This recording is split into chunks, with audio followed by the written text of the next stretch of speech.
శివదుర్గ జ్యోతిష్యాలయం ఆర్థిక ఉద్యోగ కుటుంబ మరే ఇతర సమస్యలకైనా పరిష్కారం చూపబడను. పరిష్కారం కోసం ఈ నంబర్ని సంప్రదించండి. ఒడ్డెర సంక్షేమ సంఘం రాష్ట్ర అధ్యక్షులు బీసీసీఎన్ ఉమ్మడి కృష్ణా జిల్లా అధ్యక్షులు తిరుపతి శ్రీనివాస ప్రస్తుతం మనతో ఉన్నారు.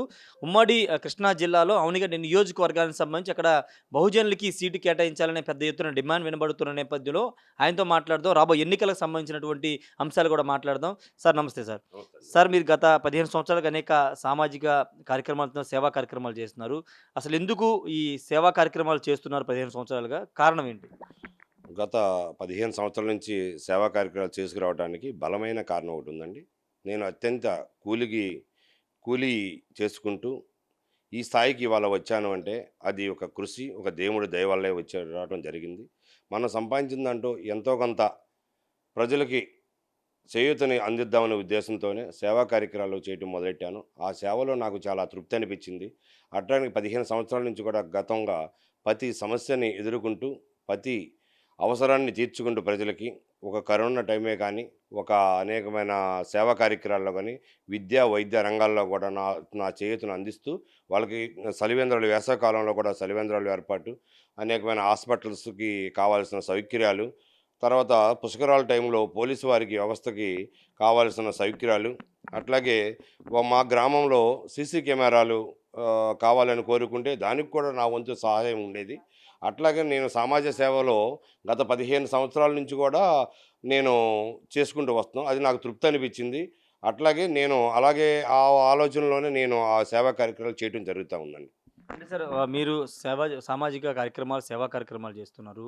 అంటే అవనిగడ్డ నియోజకవర్గానికి సంబంధించి చాలామంది చాలా రోజులుగా అక్కడ నియోజకవర్గానికి సంబంధించినటువంటి అణగాని వర్గాలకి సరైన ప్రాధాన్యత దక్కట్లేదు రాజకీయంగా అనే ఒక విమర్శ ఉంది. దానికి సంబంధించి మీరేం చెప్తారు? ఏమంటామంటే గత 15-20 సంవత్సరాల నుంచి కూడా సామాజిక వర్గాలకి ఎక్కడా కూడా ఒక ఎమ్మెల్యే పదవి కానీ ఎట్లా కానీ అవనిగడ్డలో ఇచ్చిన ఆసూకి లేదండి. అనగానే ఒకే వర్గానికి ఎమ్మెల్యే పదవులు కట్టబడుతుంది. అటు టీడీపీ అవనివ్వండి, అటు తెలుగుదేశం పార్టీ అవనివ్వండి, గతంలో కాంగ్రెస్ పార్టీలు అవనివ్వండి, కూడా ఇలాంటి పార్టీలన్నీ కూడా వర్గభేదంగానే ఒకే వర్గాన్ని చూస్తూ ఒకే వర్గానికి ఇస్తూ ఉంది. ఎస్సీ, ఎస్టీ, బీసీ మైనార్టీలు అత్యంగా ఉన్న అవనిగడ్డ నియోజకవర్గంలో 1,25,000 మంది ఉన్నా కూడా వాళ్ళకి అధికారం దక్కట్లేదంటే చాలా సిగ్గుసేటని అనిపించుకోవాలి. ఎందుకంటే తీర ప్రాంతంలో ప్రజలు ఒక పల్లెకారులు అవనివ్వండి, ఒక అనేకమైన కులాలు అవ్వండి, ఎస్సీ, ఎస్టీ, బీసీలు అవనివ్వండి, రెక్కాడితే కానీ డొక్క నిండే పరిస్థితి లేదు. వ్యవసాయం చేసుకుందామంటే ఉప్పు నీరు సముద్రం ఒడ్డొచ్చి పోటొచ్చి ఆ పంటలు పండే రోజులు లేవు. అలాంటి టైంలో ఏ వర్గాలకైనా అధికారం ఇచ్చి ఉంటే ఈ వర్గాన్ని బాగు చేస్తారంటే ఎక్కడ శూన్యమే కనిపిస్తుందే తప్ప అణగారిన వర్గాలకు బీసీ, ఎస్టీ, మైనార్టీలకి చేసి ఒరిగింది అయితే ఏమీ లేదండి. ఈ ఈ ప్రభుత్వాలు వచ్చినప్పటికి కూడా ఈ నియోజకవర్గంలో గత నేను చిన్నప్పటి నుంచి చూస్తున్నా, ఎవరికి దగ్గరికి వెళ్ళైనా చేయి సాపడమే తప్ప చేయి సాపినా కూడా పెట్టలేని పరిస్థితుల్లో అయితే ఉన్నాయి. ఇప్పుడు ఎస్సీ, ఎస్టీ, బీసీ మైనార్టీలు ఏమంటున్నారంటే అధికారం మాకు వస్తే, మాలో ఒకరికి వస్తే వారి ద్వారా కన్నా మా బతుకులు బాగుపడతాయనే ఆలోచనలో ఒక పోరాటం చేస్తున్నారు. ఆ పోరాటంలో ఎవరైనా బలమైన నాయకుడు ఎస్సీ, ఎస్టీ, బీసీల నుంచి వస్తే ఆ నాయకుడిని డబ్బు లేకపోయినా కూడా సరైన నాయకుడు వస్తే మేము దగ్గరుండి గెలిపించుకునే వివాదాల మీదకి తప్పనిసరిగా అన్ని విధాలుగా కూడా వినిపిస్తూ ఉన్నాయి. ఆ నాయకుడి కోసం మేము ఎదురు చూస్తున్నాము.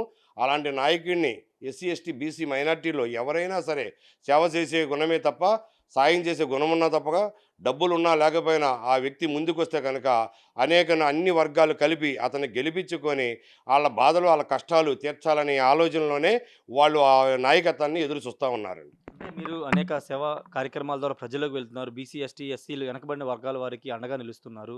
వాళ్ళ నుండి స్పందన ఏముంది సార్? అంటే వాళ్ళు కూడా కోరుకుంటున్నారా? అవనిగడ్డ ఒక బీసీ ఎమ్మెల్యే అయితే మా సమస్యలు పరిష్కారం అవుతాయి అనే ఆలోచనలు వాళ్ళు కూడా ఉన్నారా? తప్పనిసరిగా ఉన్నారండి. ఎందుకంటే గత 15 సంవత్సరాలు నేను సేవ చేసుకున్నప్పటికి కూడా నన్ను చాలాసార్లు ఇంతకుముందు 2 సార్లు అసెంబ్లీ ఎలక్షన్ జరిగినప్పటికి కూడా రాజకీయాల్లోకి రమ్మని చాలామంది అణగారిన వర్గాలు బలంగా నా దగ్గరికి వచ్చి మీటింగ్లు పెట్టి మీరు తప్పనిసరిగా రాజకీయంలో వస్తే మీ సేవకు తోడుంటుంది, ఇంకా మేమంతా మీకు తోడుంటాము, అండగా ఉంటాం అనేది చెప్పడం జరుగుతుంది. అదే వివాదం ఇవాళకి కూడా జరుగుతూనే ఉంది. కాబట్టి నాకు రాజకీయాలకు రావాలంటే నా పనులు నా సేవ చేయడమే. రాజకీయం అనేది చాలా అరుదైన ఒక ఒక భూతంలాగా చూస్తున్నారు. అలాంటి భూతం అనేది భయంలో ఉన్నారు జనాలందరూ కూడా.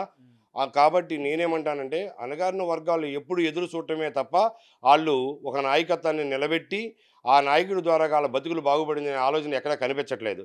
ఇవాళకైనా మీ ఓటోళ్ళు మీరు కానీ వస్తే మేమంతా స్వాగతిస్తామనేది ఎదురు చూస్తున్నారు.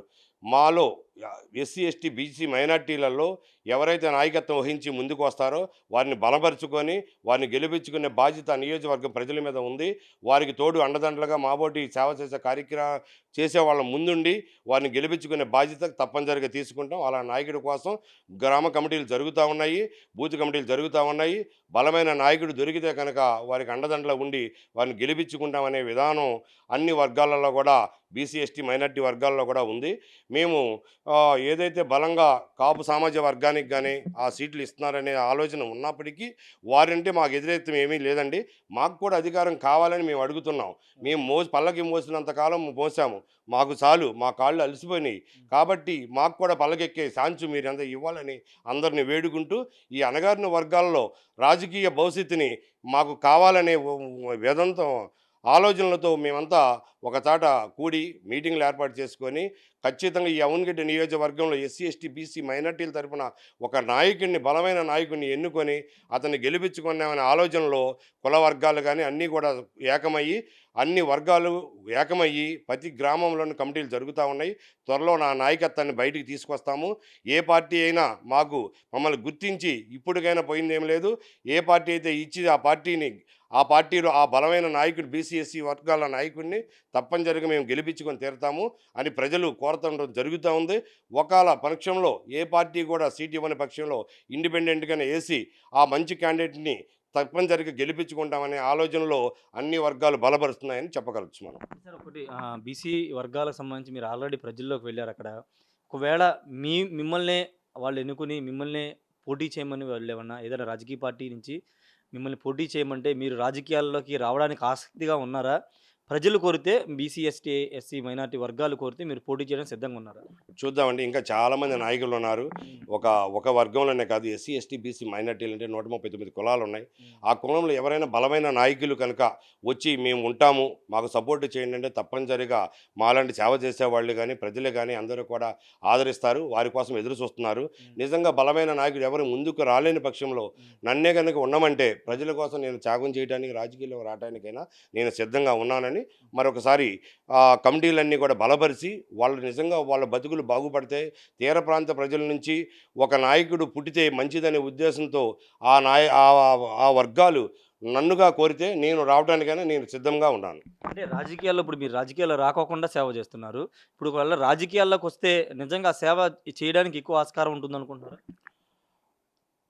అవ్వచ్చండి. ఎందుకంటే రాజకీయం గురించి ఆలోచన కానీ ఏ కండవ కానీ ఏ పార్టీ కండవ కానీ ఏ పార్టీ అండదండలు కానీ నాకు ఇవాళ గత 15 సంవత్సరాల నుంచి నాకు లేవండి. నేను స్వయంగా కూడా సేవ చేస్తున్నా. ఏ పార్టీకి సంబంధించిన క్యాండిడేట్ని కాదు, ఏ పార్టీ భుజాన వేసుకున్నది లేదు, ఏ పార్టీకి సపోర్ట్ కూడా ఇచ్చింది లేదు. నా సొంత డబ్బుతో నేను సేవ చేయడానికే 15 సంవత్సరాల నుంచి అన్ని విధాల అన్ని సామాజిక వర్గాలకి ఒక రామాలయం కట్టించాను. మా సొంత ఊరిలోనే, మా వాడగట్టులోనే 25 లక్షలు పెట్టి నా సొంత డబ్బు పెట్టి నేను రామాలయం కట్టించి 2-3 సంవత్సరాలు అన్న సందర్భం కూడా పెట్టిన రోజులు ఉన్నాయి. అట్లాగే నేను నమ్ముకున్న దేవుడు సమాజ సేవలో ఉత్తమ యేసుప్రభు సంబంధించిన సేవగుణం కలిగిన వ్యక్తిత్వం నేను అందులోకి వెళ్ళటం వల్ల నాకు మంచి జరిగింది. కాబట్టి అలాంటి మనస్తత్వమే నాకు కూడా ఉండాలనే ఉద్దేశంతోనే నేను గత 15 సంవత్సరాల నుంచి ఒక వర్గము, ఒక కుల భేదాలు, మతాలు తేడా లేకుండా ఆ మండలంలో ఉన్న 15-20 వేల మంది నుంచి పిలిచి వారందరితో కలిసి విందు భోజనం ఏర్పాటు చేసుకోవటం నా ఆనవాయితీగా వస్తున్న సమస్య. నిజంగా ఆ మండలమే కాదు, ఆ నియోజకవర్గంలో ఎవరికి ఎలాంటి ఆపద ఉన్నా కూడా నేను ముందుండి నా వంతు నా సాయం నేను చేయడానికి, నాకు ఏ పార్టీ అండదండలు లేకపోయినా కూడా నా వంతు నేను సాయం చేసుకుంటూ వచ్చాను. ఫైనల్గా ఒకటి చెప్పండి, బీసీ, ఎస్టీ, ఎస్సీ మైనార్టీ వర్గాలకు సంబంధించి అవనగడ్డ నియోజకవర్గంలో గత ఎన్నో ఏళ్ళుగా సీటు రాకోకుండా లేకపోతే అగ్రవర్ణాలకు సంబంధించి సీటు వస్తుందని చెప్తున్నారు. ఒకవేళ ఏదైనా పార్టీ పిలిచి మీకు పోటీ చేయమంటే రాబోయే ఎన్నికల్లో మీరు సంసిద్ధంగా ఉన్నారా? అంటే నాకైనా బలమైన నాయకులు ఉన్నారండి.